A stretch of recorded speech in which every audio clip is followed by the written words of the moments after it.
les présidents, Fleury Dinalo, Georges Calmette, Henri Auger, pour un petit club de 3e division, ça me semble beaucoup. Pourquoi ? Je pense qu'il fallait redonner sa place au football à Montpellier.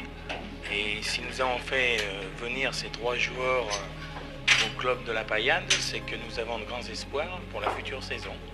Et j'espère que le public viendra nombreux nous encourager pour gravir les échelons et remonter Montpellier en première division. De la tête de son buteur, Ibrahim Bakayoko. Une superbe tête de l'attaquant ivoirien de Montpellier. Cette frappe qui va passer. Elle est belle, ouais. Et c'est la réduction du score pour Montpellier. On pensait avec l'effet d'optique qu'elle allait passer à côté, mais elle n'est absolument pas passée à côté.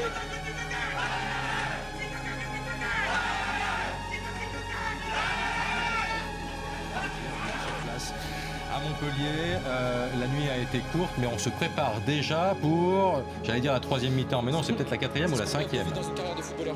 Mais on savait que ça allait être quelque chose de particulier pour le club, d'extraordinaire au sens propre du terme. Et on est très fiers de réaliser ça aujourd'hui et de marquer l'histoire du club. La place de la Comédie est en transe. Les joueurs brandissent le trophée et les 30 000 supporters Bien, pensez toujours à des escaliers qui montent, n'est-ce pas? Et alors, vous partez d'assez bas, et où voulez-vous aller? Très haut. Et haut, pour vous, qu'est-ce que c'est? Premièrement, cette année, essayer de faire une bonne carrière en Coupe de France et monter bien sûr.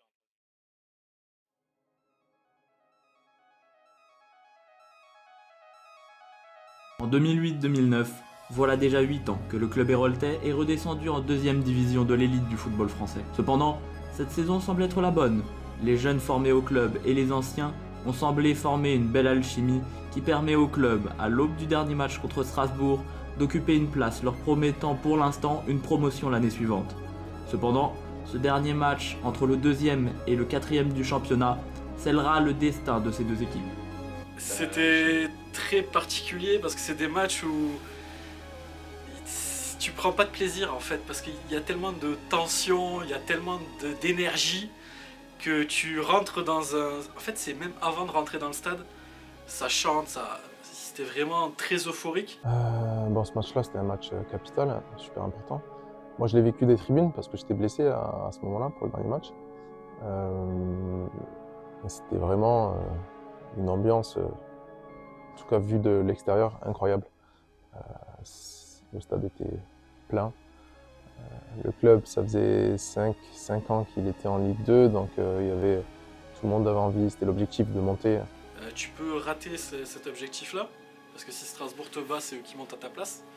Et en fait, c'est très particulier à vivre parce que tu as le stress d'un match important, mais du coup, ça te plombe. Enfin, moi, ça me fait ça me plombe le plaisir, parce que t'attends le résultat final. Et le match, le scénario est fou. Aucun scénario à exclure. Voilà une frappe forte de Malabé. La but de Joris Marmont. Joris Marmont qui marque pour Montpellier.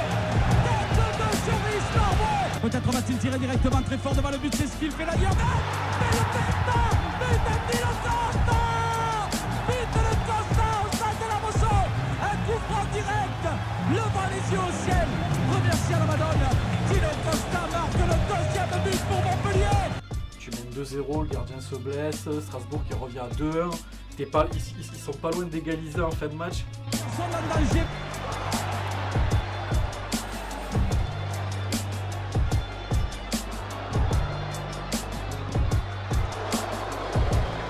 Parce que vraiment, à chaque action, que ce soit pour nous ou pour les Strasbourgeois, on retenait notre souffle. La relance de Paisley dans la surface de réparation pour Lévy qui donne à Traoré. Attention Traoré, la frappe et plongeon de Jourdan. C'est le plongeon de sa vie, le plongeon de la vie de Geoffrey Jourdan. Un tir de Traoré à bout portant, repoussé par Geoffrey Jourdan. C'est un arrêt qui vaut $1 milliard. Il faut absolument camper dans le cas. C'est fini. Montpellier est en première division. Montpellier est en première division sur la victoire obtenue 2-1. La tension du match laisse peu à peu place à la joie du résultat et à l'excitation de la montée. C'est donc à l'issue de la saison 2008-2009 que le club du Montpellier Hérault Sport Club retrouvera la première division de l'élite du football français. L'objectif est désormais clair, le maintien, et on est encore loin des rêves de titres et des rêves d'épopée.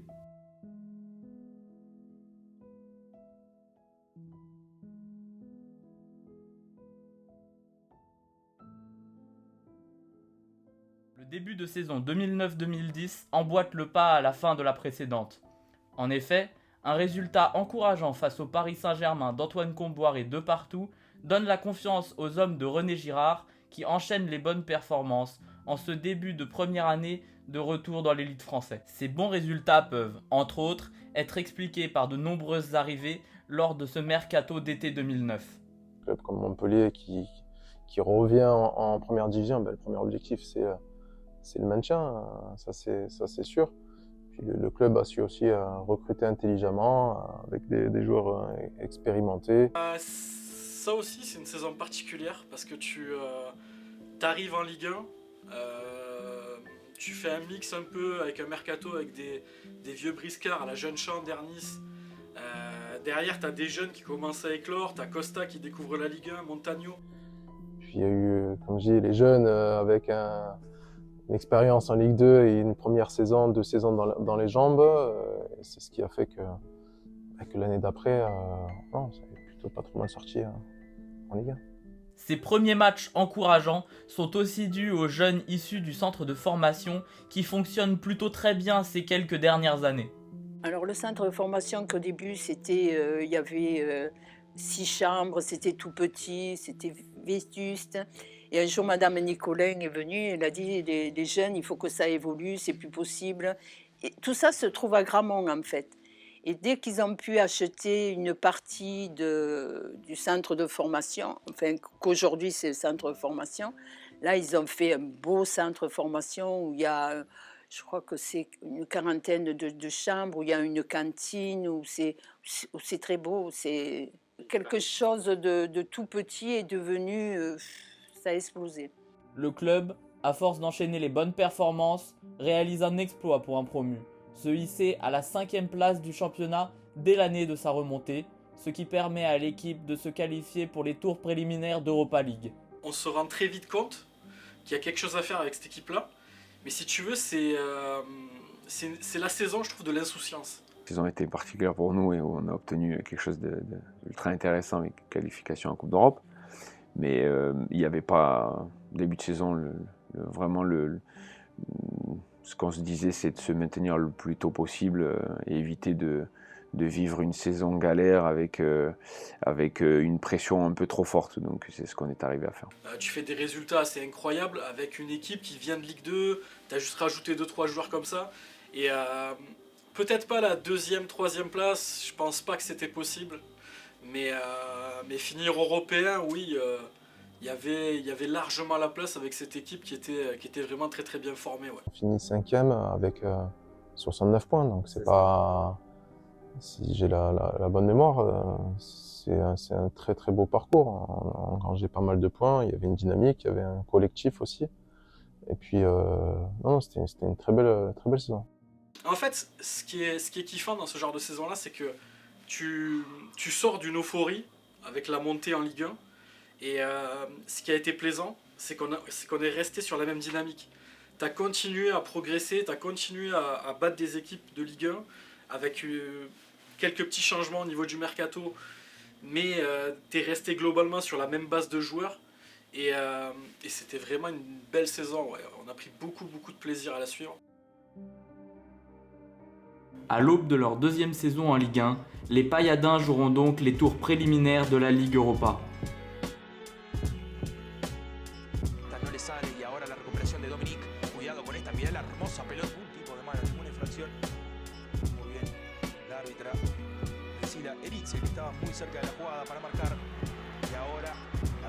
Olivier Giroud marque alors son premier but avec ses nouvelles couleurs lors du premier tour éliminatoire de Ligue Europa.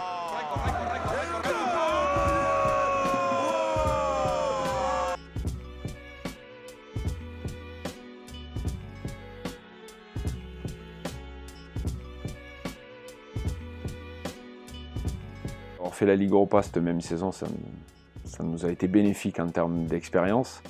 Mais pour le coup, on a été obligé pas de mettre de côté, mais ça nous a un peu desservi pour le championnat.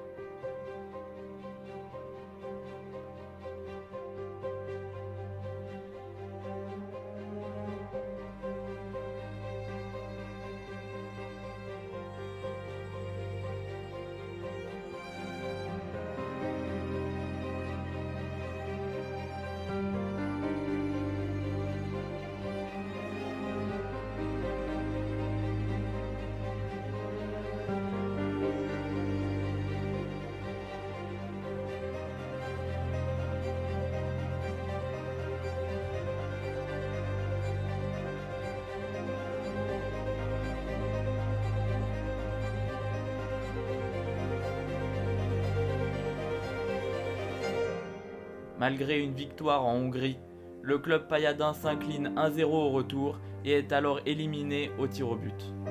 C'est peut-être un petit regret, moi, pour ma part, de ne pas être allé plus loin, parce que je pense qu'on avait largement la qualité pour aller en phase de groupe d'Europa League.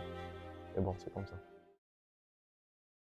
À la suite de cette élimination précoce de la Ligue Europa, le début de saison en Ligue 1 et en Coupe de France n'est également pas très convaincant.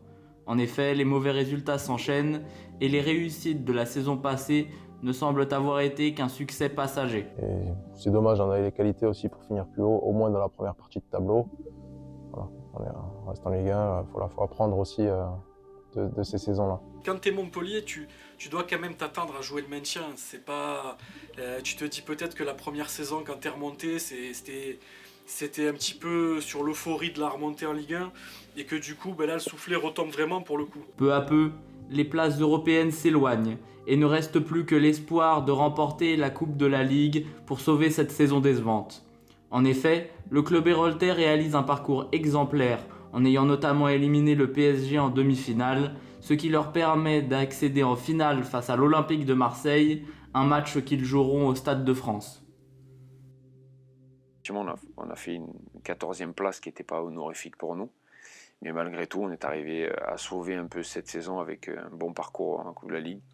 Tu te foires un peu en championnat, mais derrière, tu vas chercher une finale de Coupe de la Ligue. Tu amènes le peuple montpelliérain au Stade de France. Ce parcours en Coupe de la Ligue, après, l'avantage de la Coupe de la Ligue, c'est qu'au bout de 3-4 matchs, tu es rapidement en finale. Mais si tu veux, quand au mois de mai, tu te retrouves à 20 000 montpelliérains au Stade de France, t'oublies tout. Elle est là, toute seule, à trôner en attendant celui qui va l'attraper d'ici 90 voire 120 minutes. C'est la Coupe de la Ligue que les joueurs ont vainqueur. Ben voilà, vous avez plus l'image en tout cas. On espère vont récupérer d'ici, je vous disais 90 à 120 minutes dans ce Stade de France à 80% Olympien. Important ce ballon, Lucho dessus. Et c'est dégagé de points par Pionnier. Ballon d'ascendant de réparation. La tête de Belanda, la reprise de volée. On s'est trompé tous les deux. Bonne chance. Attention, on a sa réparation. Attention, la reprise dessus. L'arrêt de Mandanda, cette reprise de volée. Comme un gardien de but de handball. C'est Saï.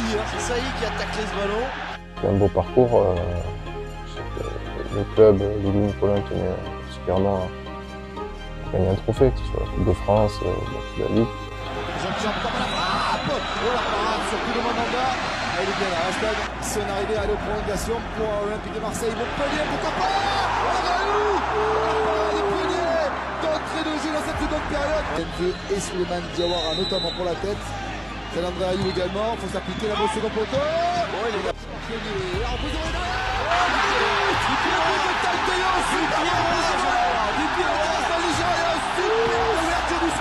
S'il est actif pour sa 4e finale à Coupe des Champions, c'est historique. Deuxième trophée de Coupe de la Ligue d'affilée pour l'Olympique de Marseille. L'Olympique de Marseille qui une fois de plus dans l'histoire du football hexagonal avec bien sûr en ligne de mire ce championnat de France, victoire grâce à un but. Ça reste un très bon souvenir, quelques années après, même si sur le moment, parce qu'on avait plus les larmes aux yeux que le sourire aux lèvres. Mais voilà, ça reste après un bon souvenir. On a joué tous ensemble au Stade de France et c'est ce qui reste après carrière.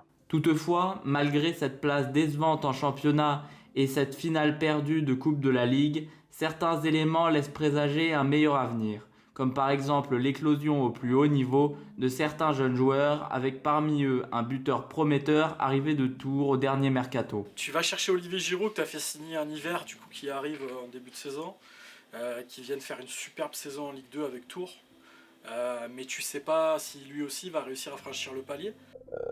Après, on recrute Olivier Giroud qui arrive, mais bon, il faut un temps d'adaptation. Je sais qu'Olivier Giroud avait été critiqué pour sa vitesse. Voilà, c'est vrai qu'on avait un petit peu l'habitude de Montagno qui allait très vite. Giroud qui était dans un style complètement différent. Un peu de pivot, bon joueur de tête. On n'avait pas vraiment l'habitude de jouer avec un attaquant comme ça, donc ça nous a vraiment changé notre façon de jouer. Et je pense que l'équipe a eu du mal aussi peut-être avec ça au début, à s'adapter à un vrai neuf, un vrai pivot, un mec qui va aller chercher les ballons de la tête. Et je crois que ça nous a changé notre style de jeu. T'as Costa qui s'en va aussi, hein. T'as Costa qui est plus là. Je pensais qu'on allait faire même une meilleure saison que la première année. Parce que même si la préparation estivale n'a pas été sur les matchs amicaux en tout cas, je crois qu'on n'avait pas gagné énormément de matchs, mais on se préparait, c'était pas évident, on a fait une grosse préparation physique. Et puis on sait que voilà, le plus important c'est d'être prêt au début du championnat et pas pendant la préparation. Et ça a été le cas et on enchaîne des victoires, des matchs. On reste en tête en septembre, donc tout le monde nous attendait à ce qu'on s'écroule, mais finalement on est resté en haut jusqu'au bout. Au début de la saison 2011-2012, le club du MHSC a toujours pour objectif le maintien en Ligue 1, voire une place honorable dans la première partie du tableau. Au vu des performances de la saison précédente, ces objectifs sont optimistes mais pas irréalisables. Il y a cette génération 90 qui arrive vraiment à maturité et qui prend un peu son envol, qui est une bonne partie de l'effectif est titulaire d'ailleurs. Pour moi, je le dis tout le temps, c'est hors du temps ce qui s'est passé. Ça restera un moment de ma carrière qui est ultra intéressant et qui me procure toujours de bons souvenirs. Et voilà, mais ça aussi, ça caractérise aussi le lancement de l'équipe sur cette saison-là.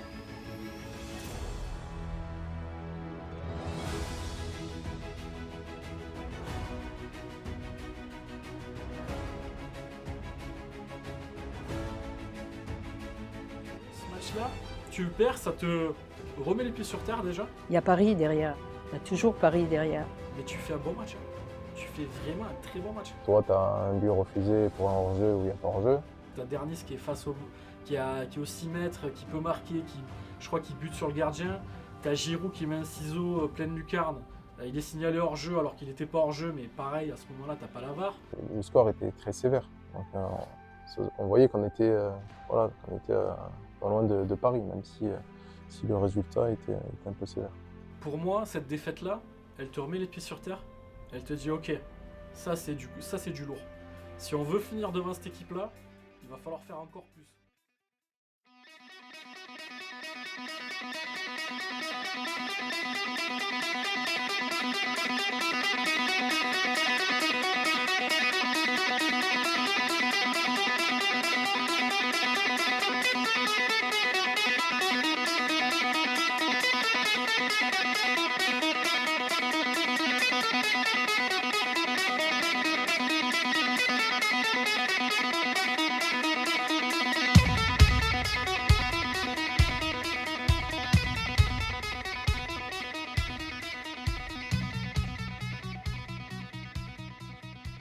Les mois d'octobre et de novembre sont très bons. En dehors de quelques contre-performances, le club payadin réussit à consolider sa deuxième place, puis à passer en première place en fin de mois de novembre. Quand tu es en haut, tu as toujours aussi la chance qui vient un peu avec toi parce que tu l'attires déjà, tu la provoques. Suite à quelques matchs moins maîtrisés lors du mois de décembre, le MHSC termine à la seconde place à la trêve hivernale et laisse le PSG s'emparer du titre honorifique de champion d'automne. Je ne suis pas intéressé à être champion d'automne. J'espère d'être champion en juin. Cette seconde place est inespérée. En effet, malgré un bon effectif, le club n'est clairement pas taillé pour jouer les premiers rôles dans le championnat. De plus, le jeu proposé par l'équipe de René Girard est plaisant et convainc les amateurs de football. J'ai pas le souvenir de beaucoup de critiques envers René Girard. Il a fait du bon travail jusqu'à nous amener un titre. René, c'est un peu aussi notre guide à tous. C'est quelqu'un avec qui on a gagné et qu'on est parti de partout en France pour obtenir des choses. Cependant, l'avis général est que cette entame canon ne se prolongera pas. Malgré l'émerveillement provoqué par l'équipe, personne ne les voit continuer sur cette lancée au cours de la seconde partie de saison. Clairement, l'objectif c'était tout d'abord le maintien. Si t'as un mec qui arrive devant ta caméra et qui te dit j'y ai cru dès la 5e journée, pour moi c'est un menteur. On voit que cette année-là, il y a une bonne équipe, que c'est des battants. Si tu veux, tu peux pas, t'es Montpellier quoi. Tu te dis pas que tu vas finir champion de France à aucun moment. Et je pense que, alors je sais pas l'avis des autres supporters, mais pour moi, un supporter honnête, il te dira qu'il y a cru à la fin, tu vois.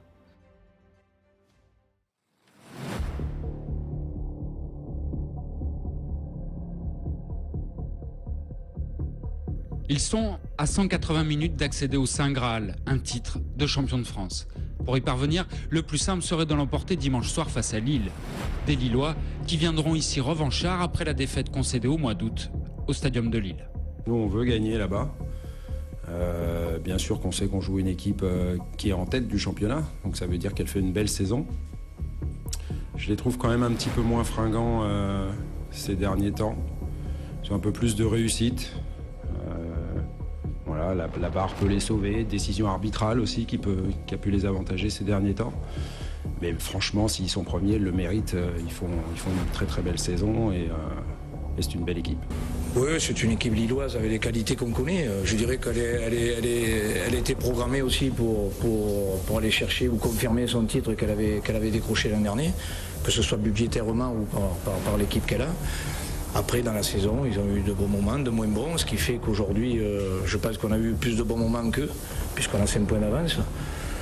On sait que c'est une équipe qui a des joueurs de talent, mais bon, voilà, ça s'arrête là. Je veux dire, bon, on les respecte par ce qu'ils ont fait et par ce qu'ils font. Maintenant, comme je dis souvent, le terrain, c'est le terrain. Il n'y a pas d'amis. Privé certes de Belanda, Montpellier a montré sa capacité à prendre les matchs collectivement et Cabella saura certainement ne rien laisser à hasard. En vieux renard de Ligue 1, on ne sait pas si Louis Nicolin aspergera les lignes de but d'eau bénite, mais une chose est sûre, il fait toujours semblant de ne pas y croire. Encore 2 jours et un petit nul contre Lille et on est à la Ligue des Champions sûr. On a un nul, vous êtes pas champion encore. Ah mais on s'en fout ça. Vous allez être stressé une semaine de plus. Mais c'est pas grave ça. Ligue des Champions, 2e, je signe, je prends l'encrier et je signe. Ça serait bien déjà. On verra. Allez messieurs, ciao. Allez, salut président. À dimanche soir 22h45, vous pourrez peut-être fêter votre premier titre de champion de France avec une pensée à Georges Frêche et Bernard Gasset.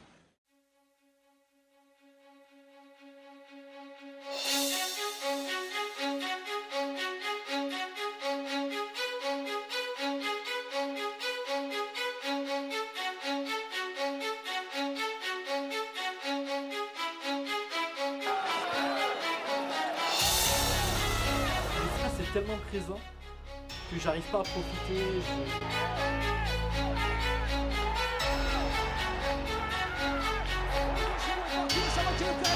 Position de hors-jeu, Olivier Giroud a frappé, Olivier Giroud passe le dribble, il va donner, oui le but, ouais, le but de Naïfala, ouais, le but de Karim Naïfala, à la 94e minute, c'est exceptionnel, c'est fantastique, c'est magnifique et c'est miraculeux. Fana il marque et je crois que je célèbre même pas. Je suis stoïque, je me dis c'est pas possible quoi.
9h ce matin à l'aéroport de Montpellier. Les joueurs héroltais viennent d'arriver sous la pluie et après les formalités d'enregistrement, chacun va qu'à ses occupations, le visage encore endormi.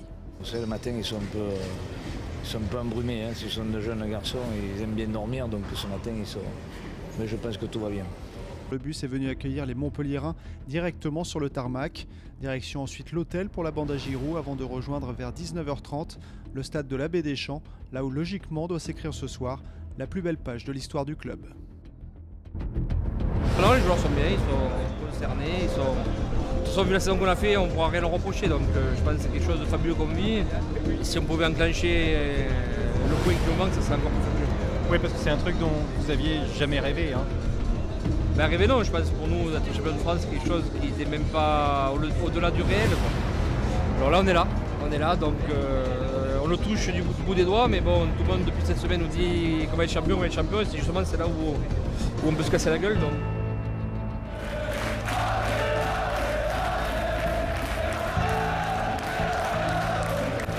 Non, tu peux pas. Ça va pas se passer.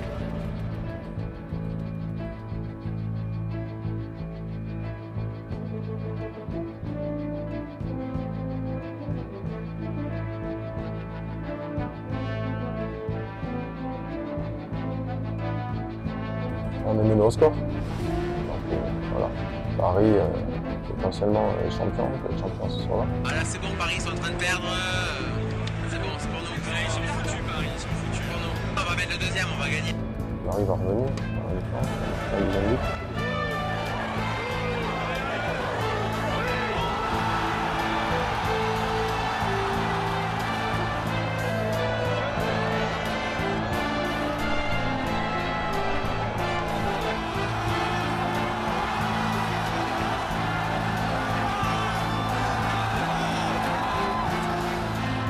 Ça a été Pour moi, je le dis tout le temps, c'est hors du temps ce qui s'est passé.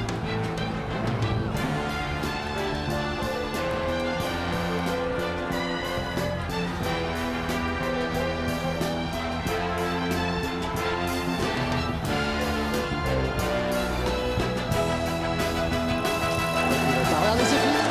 C'est fini. C'est fini, Lolo Nicolas.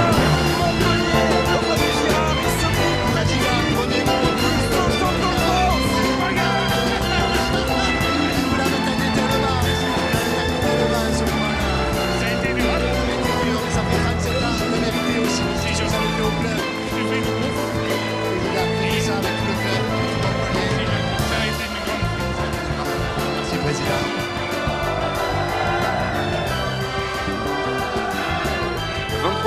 hier soir. Quelques minutes après le coup de sifflet final, les joueurs montpelliérains redeviennent des supporters comme les autres. On va justement aller voir la place de la comédie Wilfried Templier. C'est de la folie. Eh oui, c'est de la folie, évidemment, derrière, ça danse, ça chante. Et vous connaissez certainement des supporters numéro 1 de Montpellier. Rémi Gaillard, c'est facile vidéo. On est les champions, putain. On est les champions. Non mais tu le crois ça? On est les champions. Non mais c'est fou.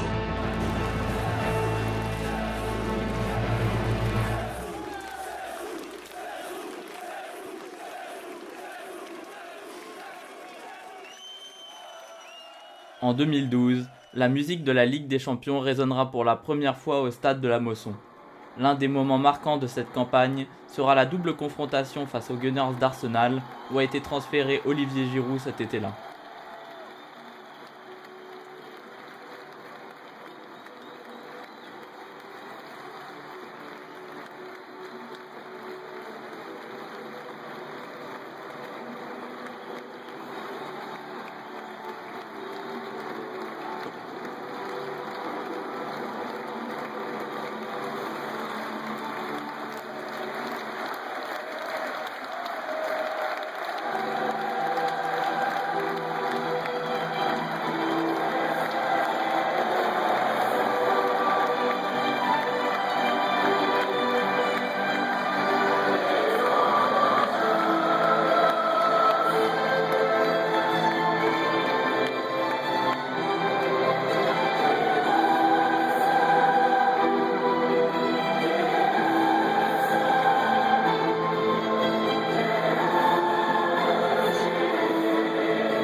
Malheureusement, les Héroltais ne passeront pas les phases de poule de Ligue des Champions et rentreront peu à peu dans le rang en championnat l'année suivante.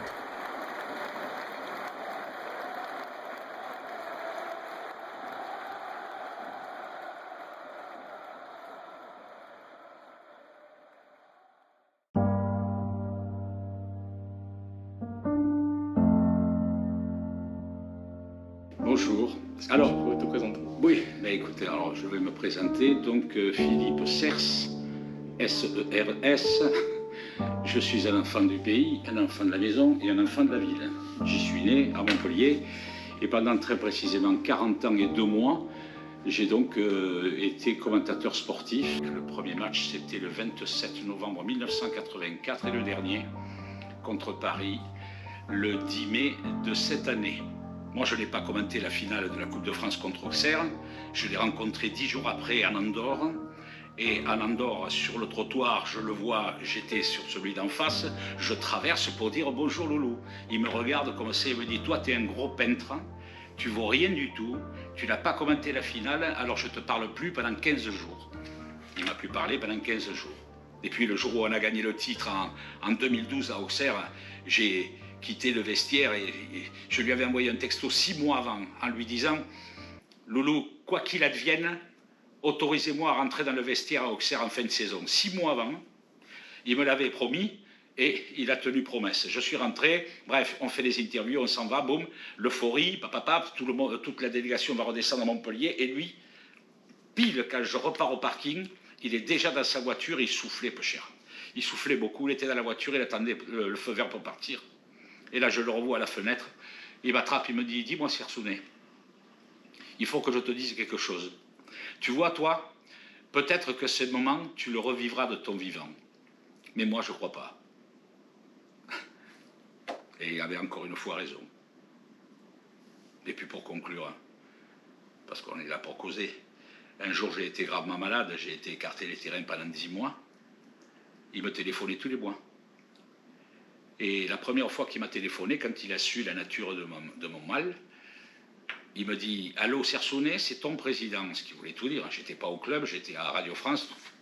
Dans son esprit, je m'en fous, tu sois à Radio France. Et il me dit cette phrase terrible, il me dit « Écoute-moi bien, tu vas te battre parce que j'ai pas l'intention que tu me laisses tomber maintenant qu'on joue bien. » Il n'y a pas de commentaire à avoir après cette phrase-là. Loulou, c'était... J'ai eu 2 pères, moi, j'ai eu cette chance. J'ai eu celui qui m'a fait et celui qui m'a conçu. C'est une chance plus qu'un handicap. Voilà. C'était Loulou.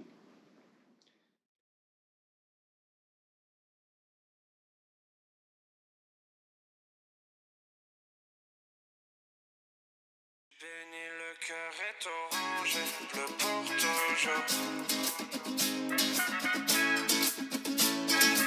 Je mets le but à la 74e pour Lolo.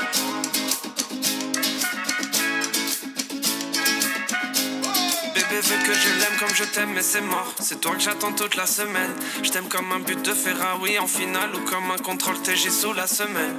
Quand on sortait jouer, je me rappelle tous les autres dans leur dos, c'était Flo et Zizou. Moi c'était Fodé Mansaré et quand je marquais, j'attrapais les cuissons, je faisais des bisous. C'était qui sont qui unit toute la ville depuis 50 ans et pour toute la vie.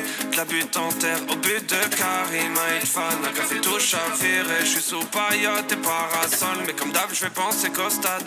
Au péno sorti par Juan Carasso et au coup Frantino Costa. J'suis béni, le cœur est orange, le porte toujours. J'mets le but à la 74e pour Lolo. J'resterai fidèle comme Vito. J'fais ça pour que ton nom résonne de la moisson jusqu'à l'étang de taux. J'suis béni, le cœur est orange, bleu pour toujours. J'mets le but à la 74e pour Lolo. J'me sens comme Messi et Gassé. Ouais, je peux plus m'en passer. On chante sous 34 au soleil avec la voix cassée. Petit parmi les grands, personne croyait en nous, donc on s'invite à la table. Pour marquer l'histoire et les buts, y'a Olivier Giroud, Laurent Blanc, Oda Lataf. Des clubs comme toi, y'en a pas 1000 dans mon cœur, y'aura toujours René Girard, Valderrama et Roger Mila et MHSC.